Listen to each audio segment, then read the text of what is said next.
ఎక్కడ చూసినా కుంభకోణాలే సార్.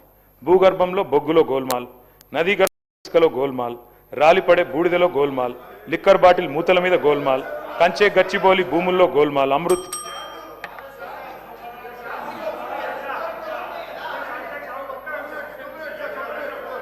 ఇచ్చిన అవకాశాన్ని సద్వినియోగం చేసుకోండి కేటీఆర్ గారు. ఈ బురదలే కార్యక్రమం వదిలేసి ఇచ్చిన అవకాశాన్ని సద్వినియోగం చేసుకోండి. ప్లీజ్ కన్క్లూడ్ చేయండి.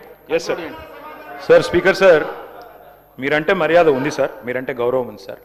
కానీ తమరు కూడా సార్ మా పార్టీ టికెట్ మీద గెలిచిన ఎమ్మెల్యే ఆ పార్టీ టికెట్ మీద ఎంపీకి పోటీ చేస్తే ఆయన నాడ కూర్చోబెడితే సార్ స్పీకర్ సార్ నిజంగా సార్ మీకు దయచేసి మా ప్రార్థన sir. I'm appealing to you. నా మాట మొత్తం వినండి సార్. నా అపీల్ సార్ మీరు నిర్ణయం తీసుకున్నారు, తప్పకుండా దాంట్లో మాకేం విభేదం లేదు సార్. మీరంటే సంపూర్ణమైన గౌరవం ఉంది. ఒక్క నిమిషం. జ్యుడిషియరీలా కోర్టు కోతాం, జడ్జిమెంట్ ఇస్తాడు. ఈ కోర్టు కాకపోతే ఇంకో కోర్టు కోతాం. జడ్జిమెంట్ నువ్వు మొత్తం చదవకుండానే ఎన్నో అభియోగాలు చేసినావు, అయినా నేను మీడియా ముందుకు రాలేదు. ఈ విషయంలో కూడా నువ్వు జడ్జిమెంట్ చదివినాక నాతో మాట్లాడితే నేను దానికి జవాబిస్తాను. దయచేసి ఈ ప్రశ్నించే దీన్ని మీరు తక్కువ చేసుకుంటే మంచిగా ఉంటుందని చెప్పేసి ఈ సభలను మీకు తెలియజేస్తాను. స్పీకర్ సార్, మీరంటే వ్యక్తిగతంగా గౌరవం ఉంది, మీరు నేను మిత్రులం, అందరికీ తెలిసిందే. కానీ మీరు తీసుకున్న నిర్ణయం తప్పైనా తప్పకుండా ప్రశ్నించే అధికారం, హక్కు నాకు సభ్యుడిగా ఇక్కడ ఉంటుంది సార్. మీరు జ్యుడిషియల్ అథారిటీ నేను కాదంటలేను, కానీ అట్ ద సేమ్ టైం ప్రజాస్వామ్యంలో ప్రశ్నించడం, నిలదీయడం, అడగడం మా బాధ్యత. అడుగుతాం, తప్పకుండా హైకోర్టులో అడుగుతాం. నేను మీతో సంవాదం కోరుకుంటలేను, ముగిస్తున్నాను. ఒకటే నిమిషం అధ్యక్ష. ఇవాళ వాస్తవం ఏంది అధ్యక్ష, సభా మర్యాదలు కూడా శాసనసభలో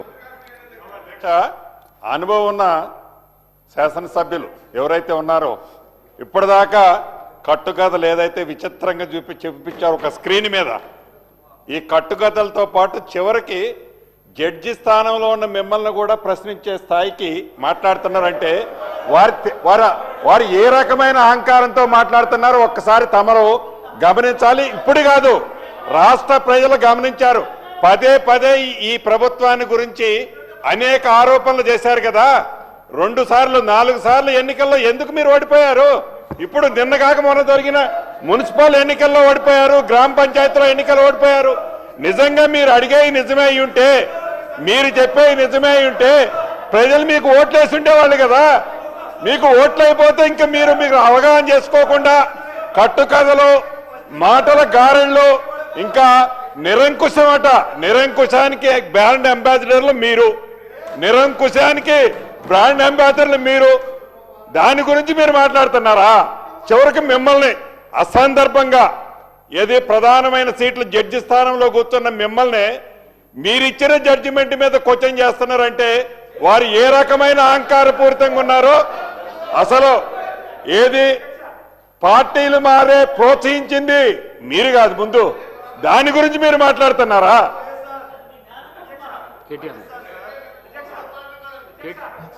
కేటీఆర్ గారు కన్క్లూడ్ చేయండి. Speaker sir, concluding sir, 1 minute. Speaker sir, మళ్ళీ చెప్తున్నా సార్, తప్పకుండా హైకోర్టు జడ్జి తీర్పిస్తే కూడా సుప్రీంకోర్టుకు పోతాం సార్. సుప్రీంకోర్టు తీర్పిస్తే కూడా రివ్యూ పిటిషన్ ఇస్తాం. అది ప్రాసెస్ సార్. తను క్వశ్చన్ చేయడం తప్పు కాదు. క్వశ్చన్ చేయడం తప్పని మీరు అనుకుంటే నేను చేయగలిగింది ఏం లేదు. కానీ అధ్యక్ష డెఫినెట్గా చెప్పమంటే మొత్తం చెప్తా. దేశంలో ఆయారాం గయారాం కల్చర్ తెచ్చిందే కాంగ్రెస్ పార్టీ. హర్యానాలో 2004లో ఇదే హౌస్లో మాకు 26 మంది ఎమ్మెల్యేలు ఉంటే 10 మంది ఎత్తుకపోయింది మీ కాంగ్రెస్ పార్టీ. అక్కడనే శ్రీధర్ బాబు గారు కూర్చున్నారు. మాకు శుద్ధులు చెప్పొద్దు. అధ్యక్ష, ఇవాళ సభా మర్యాదలు మంటగలుస్తా ఉన్నాయి అధ్యక్ష. సంస్కారాలకు దాన సంస్కారాలు చేస్తూ ఉన్నారు అధ్యక్ష. సభ్యతను సమాధి చేస్తూ ఉన్నారు. బజారు భాషలో దిగజారి దూషణలు చేస్తున్నారు. మీరు కరెక్ట్ చేయడం లేదు. ముఖ్యమంత్రి స్వయంగా అక్కడ నిలబడి బడివే అని మాట్లాడితే మీరు కరెక్ట్ చేయలేదు. దయచేసి సవరించుకోవాలని కోరుతా ఉన్నాం అధ్యక్ష. చివరిగా నేను ఒకటే చెప్తా ఉన్నాను అధ్యక్ష, ఇంతసేపు మీరు అవకాశం ఇచ్చినందుకు మీకు ధన్యవాదాలు.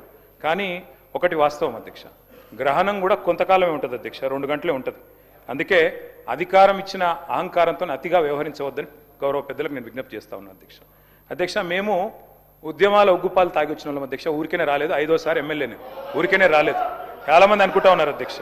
మమ్మల్ని తిడితే భరిస్తాం అధ్యక్ష, మా మీద కేసులు పెట్టినా భరిస్తాం, కమిషన్లు వేసినా భరిస్తాం, వ్యక్తిత్వ హననానికి పాల్పడ్డా భరిస్తాం అధ్యక్ష, మాకేం భయం లేదు. కానీ తెలంగాణ తరపున ప్రశ్నించడం ఆపం, తెలంగాణ ఆత్మగౌరవానికి భంగం వాటిల్లితే మాత్రం ఆగం, తెలంగాణ ఖ్యాతికి మచ్చదెస్తే మౌనంగా ఉండం, తెలంగాణ హక్కులకు నష్టం కలిగితే చూస్తూ ఊరుకోం, తెలంగాణను తెరలు చేస్తే వదిలిపెట్టం. జై తెలంగాణ, జై KCR. Shri Balaji.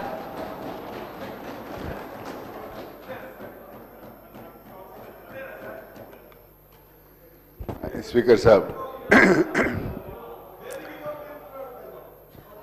I take the opportunity to participate